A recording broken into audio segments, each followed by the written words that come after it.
Good day mga kamangs, ako'y nagbabike ng Arian papunta sa aking trabaho. Ang pasok nga namin ay 9 AM to 6 PM pero 8:30 ako'y nasa company na. Sabi nga ay ganyan ang mga Pinoy, hindi nalilate. Wow! Nakakahiya namang maunahan pa kami ng bus namin. Dinadaan ko nga muna ang aming basura din sa aming tapunan. Garni nga ang style ng tapunan din may kulambo at baka daw lamukin. Kaya ari garning di kulambo ay baka kalkalin ng uwak. Bigay sa atin ay pusa at asong gala ang mga nangangalkal ay din ay uwak.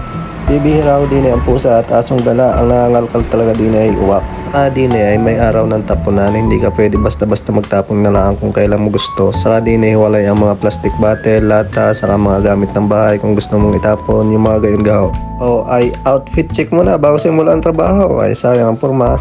Garniho ang aking uniform sa umagay malinis, pagdating ng hapon ay puro grasa. Kami kaya maaga bago mag-umpisa ang trabaho ay inihahanda muna namin ang aming mga gamit. Ayan, nilalagyan namin ng mga basahan, ng mga kailangang lagyan. Nagmamap, nagwawalis-walis ng kaunti para malinis-linis naman ang paggagawa ng sasakyan. Wow! Kahit sa trabaho naming are ay hindi pwede ang marte. Minsan ay gagapang ka sa ilalim ng truck, minsan ay bigla ka nang mabubuhusan ng langis. Kung hindi nyo may itanong ay alam ko na ho, ang lasa ng grasa talaga hindi maiwasan. Minsan ay pagtalsik ay diretso sa bibig mo. Pero ayos lang, sabi nga ay kahit madumi ang trabaho ay nandini naman ang kwarta. Lalo na ngayon, nataas-taas na ng kaunti ang palitan, sana ay tuloy-tuloy. At maghapon ng bakbakan, marami nga atang nasiraan ngayon, nag-overtime pa kami ng kaunti. Pagkakagani ang break time ay di nila ako nabili ng kape sa Bindo Machine are. Abay, ayos na rin are, pampatanggal ng gutom.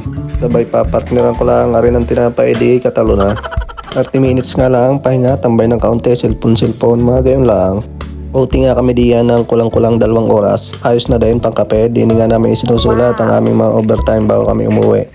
At ginabi na nga ng uwi si Kamang sakay-sakay ng kanyang bisikleta ang Dibasket. Diyan sa atin sa Pinas pag nakita tayo ng Dibasket na bike, aba ay sabi alam na made in Japan yan.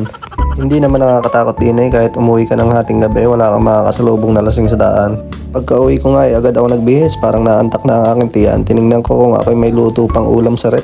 May natira pa nga ako diyang sinigang na hipon na kaunti. Inamoy ko nga kung talagang ari maaari pa. Lasa ko ari pangat na, pangatlong init ko na. Ilalagay ko nga diyan, papainitin ko na naman. Ari uubusin ko na ngayon, lasa ko ari bukas hindi ko napapanginabangan. Hoy, ano pag ang gagawin? Di kayo lala mo na naman si Kamangs, paumbok na naman ang plato. Kahit mahal ang bigas ay ayos lang. Ang bigas din ay naglalaro sa 350 ang kilo, di kayo sobra kamahal. Pero wala tayong magagawa, sabi nga ay ari ang pagkain hindi nakakaumay, tipidin mo na ang lahat, wag lang ang kanin. Okay na ho mga kapitbahay, ari lalantangan ko na at baka mamay maagaw pa ng iba. Paminsan-minsan na may naghihipon din akong garne, mahirap din naman laging itlog at baka bumilog.